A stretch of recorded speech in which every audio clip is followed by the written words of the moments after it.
You're listening to the Savoir Faire audio experience. Are you ready? The Savoir Faire experience is your guide to everything that has to do with lifestyle. From dating, rides, style, and entertainment. All brought to you by the editor of Savoir Faire magazine, Robert White. Anything goes on this audio experience. So, let's go. It's still the best. All right, guys, welcome to the Savoir Faire audio experience. Again, we bring you really interesting and cool people. We write the articles on the website, so you guys can check all those out. But the podcast really is the deep dive and the cool part of the conversation that most people don't get to hear. And I want to bring you unique and cool people all the time. So today, my love is being torn apart again here by the music industry, because I love musical artists. I love connecting and learning about them. And Pip Lewis is like taking the music world by storm right now. So it's so cool to be able to communicate with you, talk with you a little bit. How are you doing, Pip? I'm doing well, thank you. How are you doing? I'm doing lovely, thank you. We were talking a little bit about it being extremely cold in New York, and Pip promised that she would do all she could to send some of the California weather to us. So I'm excited about that. Yeah, I'm doing it. She's like, let me get on that. I'll call somebody. But yeah, Pip, I was listening to your music today, and I'm a fan. I was listening to you, kind of the sultry kind of aspect of your voice. It's very soothing and relaxing. I feel like I'm going to put you on my bedtime playlist, because you got that Amy Lee kind of vibe in my world, where I can just kind of drift away listening to some of your lyrics and the way your voice kind of, emulates some of the words you say. I love it. Yeah, I really love that. It's really kind of unique, but I definitely want to do a deep dive into who Pip Lewis is and learn about your background a little bit. So maybe you can just start off by telling me where you're from, why music, like talk to me about your upbringing, a little bit of that information. Sure. Okay. Well, first of all, thank you for listening. I appreciate it. I love it. Let's see. So, I'm from England originally. So I grew up in Hampshire. So that's about an hour south of London. And then I moved over to San Diego in I think 2014, if I'm not mistaken. So I've been here for a while. Kind of finished school here. And I've been doing music kind of for as long as I can remember. I started releasing music on Spotify in 2016, I believe. But yeah, just kind of over the years taught myself instruments. Never really got the hang of reading music, so I'm kind of all playing stuff by ear, really. But taught myself instruments and taught myself how to produce, and then just kind of started releasing music from there. But yeah, I've kind of always been a bit of an audiophile. Really, just kind of fell in love with music at a young age. My parents just have really good music taste, and I'd often kind of spend nights way past my bedtime watching music videos with my dad. So that's kind of where I fell in love with it. And then kind of the natural progression was, after falling in love with music, it was to become a musician. So, yeah. Okay, makes sense. So how old were you when you picked up your first instrument, do you think? Oh, let's see. I think I started playing guitar in about third grade. So it's been a while. Okay, so we're talking you were possibly 7 or 8 years old at that point? Yeah, about that, yeah. Okay, that makes some sense, yeah. Okay, cool, because, what people don't know is Pip is extremely young, so when she says, oh, way back then, I'm just kind of like, wait a second. I know about way back then, but I don't know if you do. No, I dig it. So you're about 8 years old when you started playing guitar. And a lot of the inspiration came from just your parents' music taste, like you seeing these really excellent artists. Who were those artists that you were seeing from your parents? Oh, wow. I mean, we had kind of a lot of exploration over the years. I mean, kind of everyone from Ella Fitzgerald to Joy Division, Madness, I don't know, a lot of New Order, Pet Shop Boys, just a lot of really stunning 80s work in particular. I remember the first time I saw the video for Take On Me by a-ha. Mm-hmm. It blew my mind. It's stuff like that. A lot of Peter Gabriel, Elton John, Billy Joel, just pretty much anything that I could get my hands on, I'd listen to really. I love it. I And yeah, love it. You're basically okay. I have 3 playlists on my Spotify account. One of them is all of the people that we've interviewed on Savoir Faire. The other one is my personal like playlist, and then the other one is the podcast show because we keep track of ourselves, right? I only have 3, and they're all related to my brand. On my personal one, you basically just named like 7 artists that I have in my personal account. Oh, I love it. Yeah, That's we got great. the same music So taste, so you're like an implant from the past. oh yeah, I'm a real old soul when it comes to music. I mean, like, I remember one of the first songs that made me want to play guitar was "Knocking on Heaven's Door" by Bob Dylan. Wow. And those were the first chords I ever learned. Bob Dylan's a legend. Yeah. I have a picture of Bob Dylan in my living room wall. He's my guy. I love that. Yeah, so Yeah, cool. That's his rightful place. It is exactly right over the mantle where he belongs. Yeah. Well, I love it. I think I have to applaud your parents for giving you such a kind of a variety of music when you were younger, but really allowing you to kind of decide what kind of sounds really kind of were good for you. And obviously, you've gone on and done a lot. You've learned a lot of different instruments. I've seen some of your videos where you're kind of doing some kind of live beat mixing and stuff, which is super cool, and adding some different vibe to the music live. So I love that. I think the English accent's only going to make you famous because people love a little bit of exotic in their music. But I mean, the music itself is very kind of sultry and very, very kind of heartfelt. And I really kind of dig that feel too. Is there a genre that you think that you fit into? And I never want to put artists into a box, but where do you kind of lean towards, do you think? And what artists kind of inspire you to think that like, oh, you probably are that category? Okay, first of all, I've never heard English people referred to as exotic before. So that made me laugh. Let's see. Genre-wise, I'd say I kind of fall into that kind of category of like kind of Maggie Rogers, Phoebe Bridgers, kind of that sort of indie pop, slightly alternative field, I guess, in music. I think I've always struggled with trying to find myself a genre because I get like there's quite a bit of electronic influence in my stuff. There's also a lot of kind of like more what I kind of call like kind of basic white girl sort of sound, you know. Okay. So I think there's a good blend of it, but I'd say probably close to kind of indie pop alternative. Okay, so indie pop alternative, I could dig that. And it's a little variety of a lot of different genres, but I do feel like you kind of got that vibe a little bit, so that makes sense. I think we're on par with where I would categorize you if I was, gonna decide where you belong, which is very cool. I like that. I definitely don't think you're the average white girl though, so don't tell people that anymore. When you Got it. when you create your art, like when you're writing.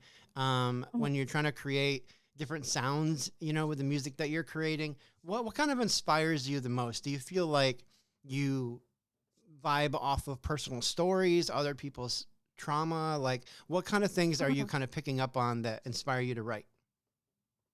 I think usually it's based off of kind of observation of the world, so I think for my upcoming album, Growing Pains, I guess you can tell by the name that it's a lot based on kind of personal experience, personal kind of trials and tribulations. I think in terms of kind of my broader discography, it's a lot of kind of outward reflection on kind of the people in my life, the way people interact with society and nature, and then a lot of inward reflection on how I interact with kind of myself, my past experiences, other people around me. I think really my music is a practice in observation. That's cool. I like that too because I have a love for music. I'm a writer as well. I kind of keep myself in a category. I never want to be on a big stage performing for a bunch of people. I just want to chill, me and my guitar, and just send songs into the world that other people can sing and present correctly. So I do that kind of as a side thing, but I think a lot of my inspiration comes from a lot of that same stuff that you're talking about. It's just seeing situations in the world that need to be addressed or personal things with me. I was looking through a lot of your stuff on your website too. I came across all the songs on the radio, which I love that song, by the way. Thank you. It's extremely well written. I love the message. It's very lovey kind of dovey kind of aspect, but it's also like crap, where's mine kind of story. Yeah. Yeah. And Absolutely. I dig that. Like, it's a very unique way to kind of present it the way that you did that storyline because it's so overworked sometimes. Yeah. But you know what? I also want to ask about Pip with that song is I know you did it a few years ago. It's not something Mhm. that's like real common, but like there's a lot of music coming into the world right now that's all about being a strong woman and standing on your own and not needing a man and like I mean, country and pop seem to be dominating this topic, but you seem to Sure. have a softer side of yourself where you're kind of like uh, maybe you're not that direction. Maybe you feel like as an artist, like and writing and kind of the storyline that it's I don't want to say submissive. That's really the wrong word, but the idea that you are kind of in love with love, kind of thing. Yeah. I think returning to all the songs on the radio, I think it was very intentionally made to sound kind of like this hopeless romance sort of vibe. It's more kind of almost tongue in cheek, kind of poking fun at it because it's so common. Mm-hmm. I think for me, I think love has always been something that obviously, like as an observational songwriter, it's so prevalent in day to day life, right? And I think you see it more so on Growing Pains, my upcoming album, as kind of my first experiences with it, and just kind of coming to terms with how love feels in different ways, right? So we have different types of love: the platonic love, the romantic love, familial love, right? Mm-hmm. I think all of those they're important as puzzle pieces of the soul. I think in anyone, but I specifically mean myself as a songwriter. I think you know I wouldn't be half the songwriter I am without um, levels of love and also levels of heartbreak. Right? I think that's what makes a good songwriter. Um, Yeah, but yeah, I think go ahead. yeah, that's fine. I was gonna say, I think you're correct about that's what makes a good songwriter. I think people, I think a lot of people go through experiences in life that they don't realize that even though you're feeling it in the moment and you're individualized, that a lot of other people have been where you are, and Yeah. really good songs that are come from the heart that are talking about a personal experience seem to be the ones that connect with so many people and grow. Mhm. And it really does become kind of a healing process for not only the people that listen to it and get attached to that music, but for the writer as well. Because I think you get to Oh, definitely. release so much information that you may have been kept in feeling wise, you now put on paper, and now you're sharing it with people. So it's almost like a personal counseling session when you're sitting down and writing something. And instead of going at it from a perspective of, I want to write a song that people are going to like, I just want to be, Mhm. you want to go at it like, I want to be super real and give people a perspective on who I am so that we're learning Mhm. about who you are as an artist through your music, which is the part that really attaches me to so many good artists. Mhm. Of course, there's plenty of good beats and good vibes from the 80s and 90s, but the idea that you're sampling some of that stuff and putting it into who you are and writing in a unique style, that's really cool. Um, Yeah. and I dig that too. So I definitely want to talk about Growing Pains, which is your new album that's coming out. Um, Mhm. I always want Growing Pains is such a great title, by the way, Thank for your age group because I feel like I'm going to learn a whole lot about Pip Lewis in this album. But Oh, if there yeah. is a storyline, what is the storyline for Growing Pains? What's the album truly kind of a release or what's it about? I mean, it's very much a sonic autobiography in a way. So it's pretty much um, just kind of navigating growing up, going from kind of young adult to adult, right? I think it's kind of navigates my first heartbreak. It navigates kind of my first real kind of feeling embraced by friends and feeling a sense of belonging for the first time. I think it's kind of coming into myself, my sense of confidence, I think. But yeah, I mean, like one of the songs, Naomi, which I believe will be the last single before the album comes out, that's basically all about, it's kind of a little bit inspired by Silver Springs by Fleetwood Mac. And it's a little bit about basically, you know, don't mess a musician around unless you want a song written about you. And so Okay. that's kind of like that the processing that you were talking about, the kind of counseling oneself. It was that, but also turned on its head to say, you know, if leaving a mark on Pip Lewis, good or bad, often results in a song. Okay, so I like that philosophy. I'm not gonna lie. I've literally heard that about Taylor Swift before it was common for her to do that.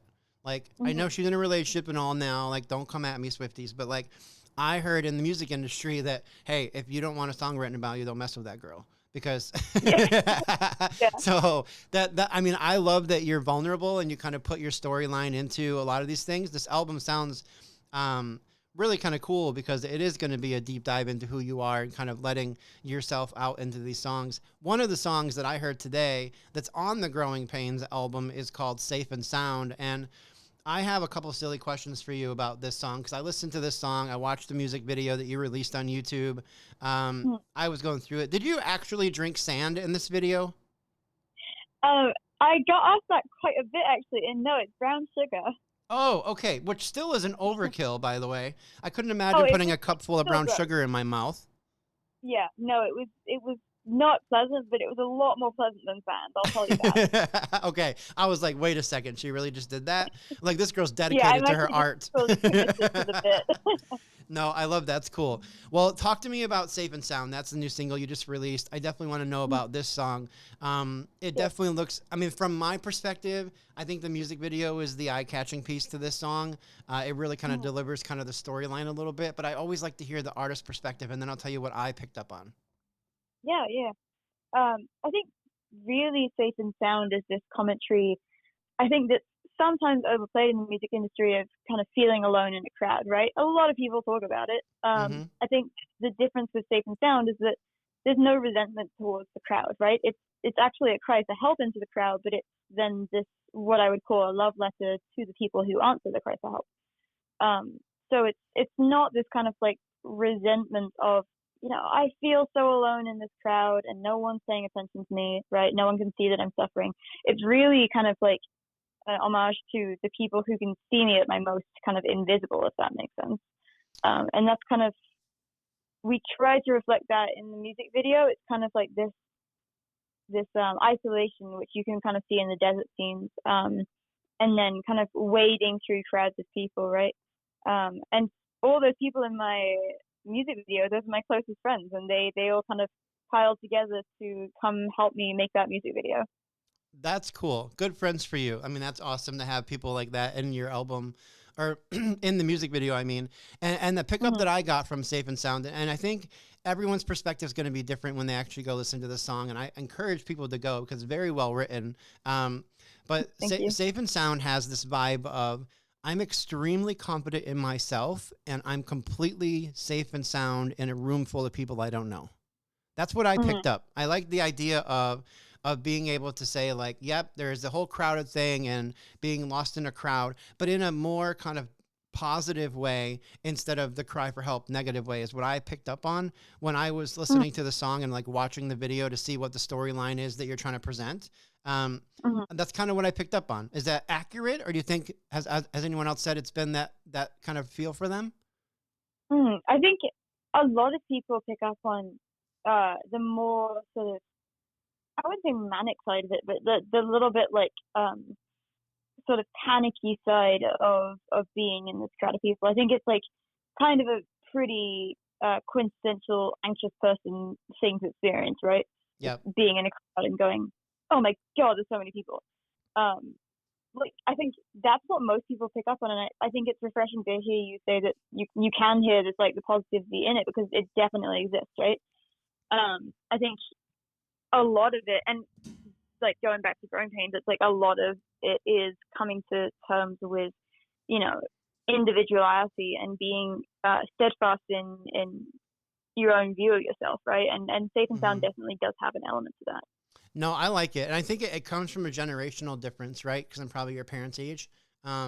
So it comes from a different generational kind of aspect where I'm listening to music and the idea of that my own personal story would be you know, when I was in my 20s and maybe early 30s, I wanted to be in front of the crowd. I wanted to be out in the world. I wanted everyone to know who I was. I wanted to aggressively pursue fame and fortune and God knows what else people throw at us these days. But so that was a big deal for me. And then as I got older and life kind of continued, I realized that I can just fall back and be myself and be completely comfortable in who I am. And if people come around, then it's because I'm putting positive energy into the world, and they're picking up on that. That's where the crowd's coming from. So when I'm seeing your video, I see Safe and Sound from my perspective in the same way that, like, you know, I'm good. I don't need the crowd. I don't need the attention. I can walk into a room and be completely confident by myself, or I can be there with friends or whatever, but like I'm good on my own. And I like that kind of vibe that I picked up from the video. Yeah. I think that's something that's like been really important to me within the last kind of few years, kind of like 2 years of producing this album. Is like kind of, and I think it was yielded by loss in a way, of losing people in my life, and then going, you know what, actually I can survive on my own. I can survive with people, but I can also survive alone.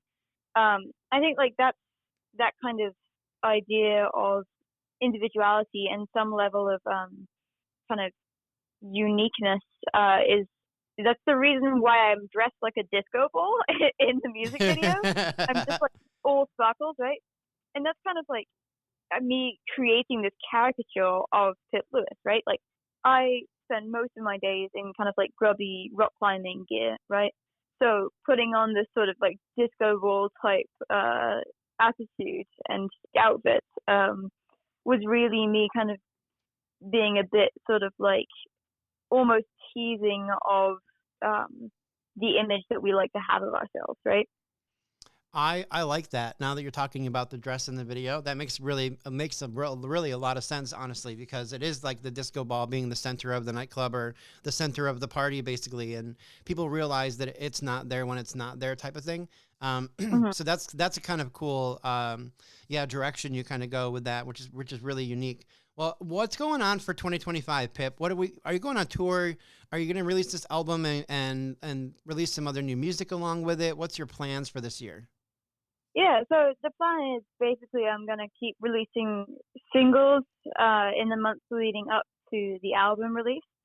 So we'll release songs every month. So Safe and Sound is this month, and then my next song, Dead Ringer, will be out next month in February. But yeah, I think we're planning to get the album out in around June, I think. I don't know the exact date off the top of my head. But yeah, so that's going to be the beginning of the year, and then I'm hoping this is the first scoop. So you're getting the hot off the press. But, let's go. I love exclusives. I'm hoping to get a deluxe version of the album out in the later months of the year with some of the demos and some of the songs that got cut from the album. It kind of whittled the album down to it's now 11 songs, but I had about like 26 demos. Wow. So there's plenty of stuff to come out. So yeah, and obviously I'm always writing new stuff too. So I mean, there's plenty of material to still come out on the deluxe version. I mean, I'm excited. I really am. So now I'm gonna have to wait till middle. I'm gonna have to wait till summer. Is there a summer jam on this album? Like, is there some kind of upbeat rocking thing in there, or are they all kind of, you know, this nice soft, like listen to my voice while you fall asleep kind of thing? There's definitely some more drum-driven stuff in this album. Okay. I think Human Nature, my debut album, was very kind of like soft, ethereal vibe. Dead Ringer, actually, the song that's coming out next, that's relatively drum-driven, and that was heavily 80s inspired. I ended up using samples of the Lynn drum machine, which, I mean, that's such an iconic drum machine of the 80s. And it's like, I believe it was that or the Rollins that was used on like that iconic Blue Monday beat by New Order. Like it's so famous, and that kick sound was one of the sounds that I used in Dead Ringer. But yeah, that's very kind of synth and beat driven. And there's a few other songs on there too that are much more kind of upbeat than you might be used to hearing from me. I love it. I love it. I'm a fan for real, Pip. Like I'm gonna Thank add you you. very much. I'm gonna go just deep dive on Pip Lewis today and learn all about your music, and Thank just you. listen to some more while I'm grinding away from my day, which is normally my thing. I like to just turn my phone off and turn some music on, and then I just grind on work stuff. Hey, I can So send you the album. You can get a sneak peek of it if you like. wait. Did you say you were gonna send me the album? Yeah, if you want to hear it, why Oh, not? of course I want the album. That's incredible. Thanks for the sneak peek. I'm not going to Yeah. tell anybody about it at all. I'm going to keep it a secret until it comes out. Okay, I'll hold you to it. Well, I really appreciate that gesture. That's really cool. And Pip, I thank Yeah. you for so much for finding some time to talk with me today.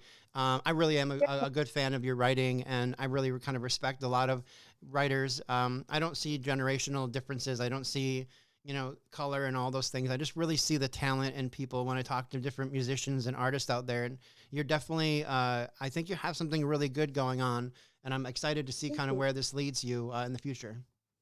Yeah, thank you so much for your time, and thank you for just recognizing that in me. I'm absolutely beaming gratitude to you in New York. Oh, I love it. I can feel the heat coming already. I can't wait. All right. Thanks, Pip. All right, thank you so much. Thank you for listening to the show. Please take a minute to head over to www.savfair.com and subscribe to our publication.